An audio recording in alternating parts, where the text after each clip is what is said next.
Here we are, crazy ideas, number 246.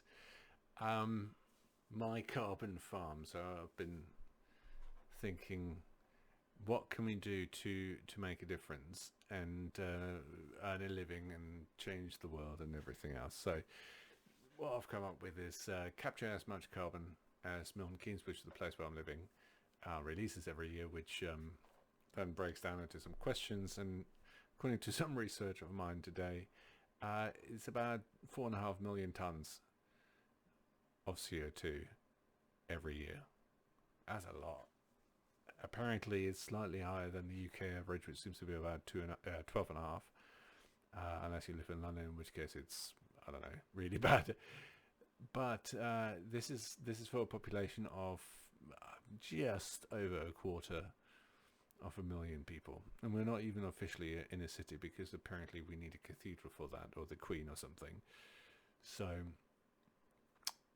the next question is, how much land would you actually need to capture like that much carbon, and what effective methods exist? So I did a little bit of digging and I've come up with some ideas. Obviously, there's a grant at the moment where you can um, get new land that hasn't been farmed or hasn't been forested for 25 years, turn that into farmland. You can bid or something. It's a weird process. I don't really get it. I want something a little bit more old-fashioned. I can wrap my head around, perhaps, but I'm not really into this carbon trading thing. It's like I just want to find something that very effectively, cost-effectively, especially, um, captures as much carbon as possible and then does something with that output. If that output is simply make nice air, great.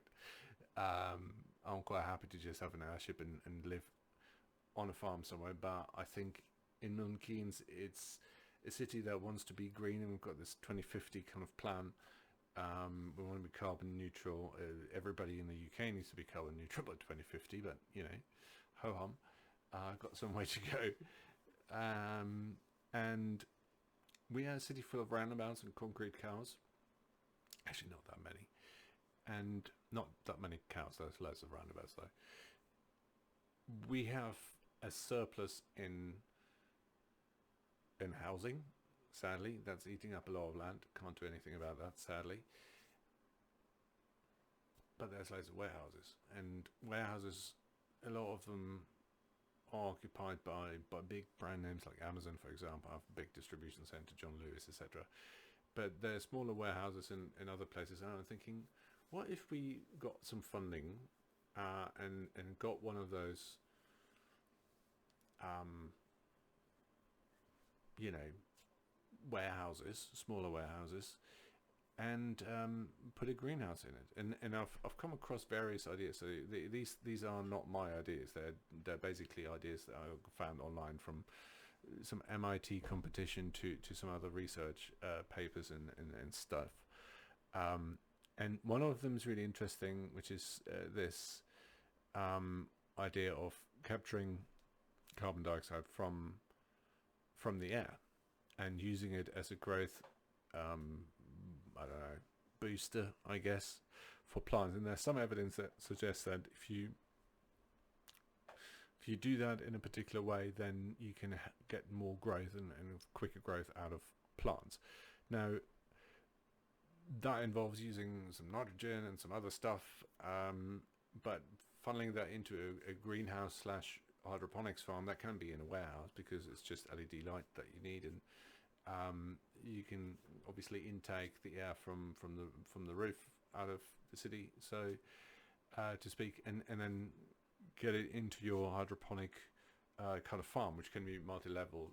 So you can have you can grow a lot more crops in smaller space, and you can do that on a brownfield side. Essentially, we could build a new greenhouse if we want purpose built on an old brownfield site that is kind of otherwise not usable.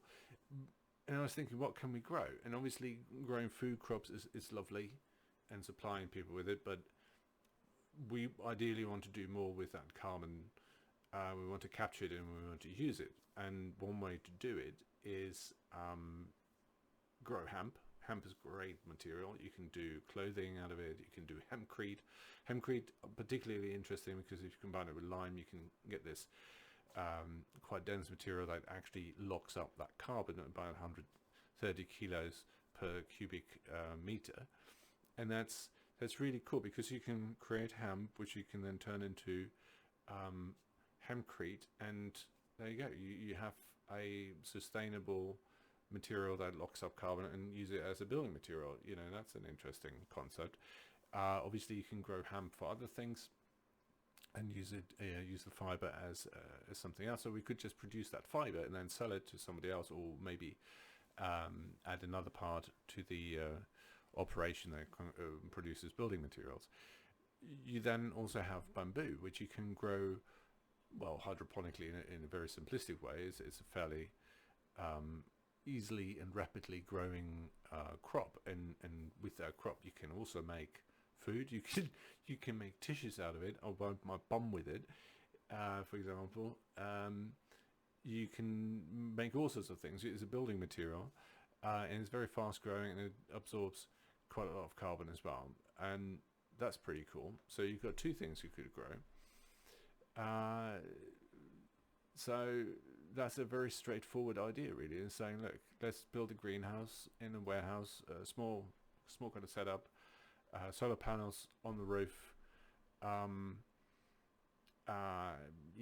capture that carbon using this method here, which is the CEPS kind of way of doing it, and then use the greenhouse to grow some fast growing multi-purpose crop that can be used for more than just food. And I think food is a great crop to grow, but I think there's a lot of competition, obviously, if you grow strawberries or peppers or something like that. There's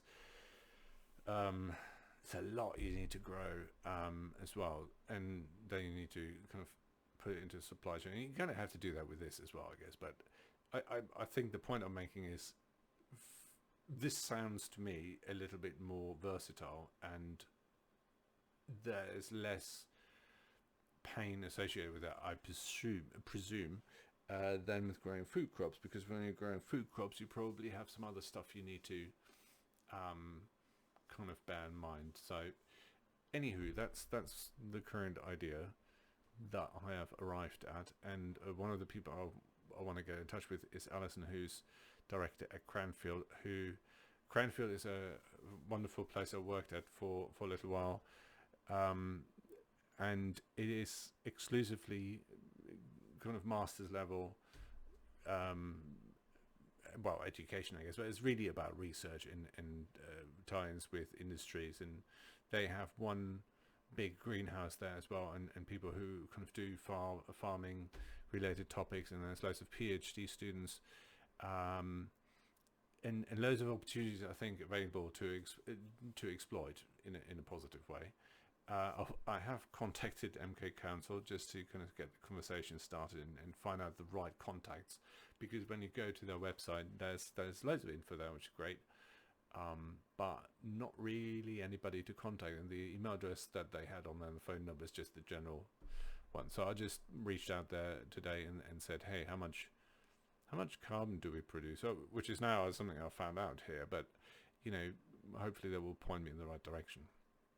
So there we go. That's my plan, to be a carbon farmer in an urban farm, and I imagine it in a very run-down industrial estate in the outskirts of Milton Keynes, and we do some cutting-edge science and engineering. That would be awesome. I would love to do that. And I'll just leave you with this crazy idea.